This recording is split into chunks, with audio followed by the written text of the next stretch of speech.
ఎన్నో అవుతా ఉన్నాయి.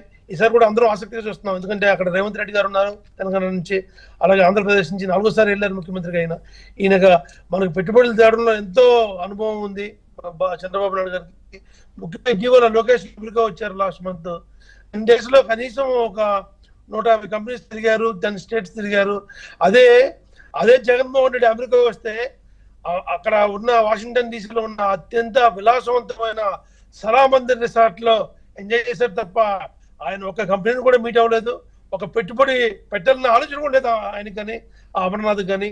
అసలు జగన్మోహన్ రెడ్డి గవర్నమెంట్ లో ఒక్క కంపెనీ అన్న వచ్చిందా అనేది కోటేశ్వరరావు గారిని అడుగుతున్నాను.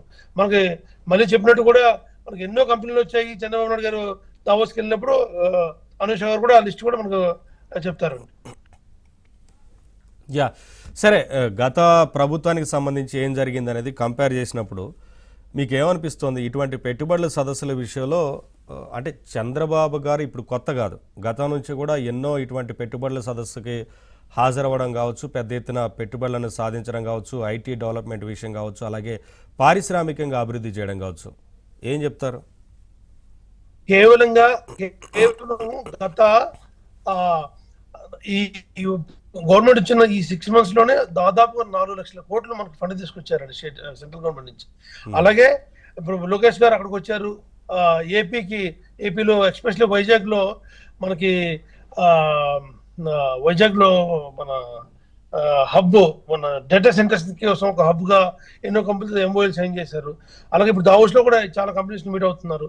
ఒక వైజాగ్ ని ఏ విధంగా అయితే దీన్ని మన డేటా సెంటర్స్ కి, అలాగే అనకాపల్లి ఒక స్టీల్ ప్లాంట్ కి, అలాగే ఇట్లా మిగతా అన్నిటికీను, అలాగే భావనపాడులో పెట్రోకెమికల్, ఇలా ఆంధ్రప్రదేశ్ మొత్తం డెవలప్మెంట్ చేసుకుంటూ వెళ్తున్నారు.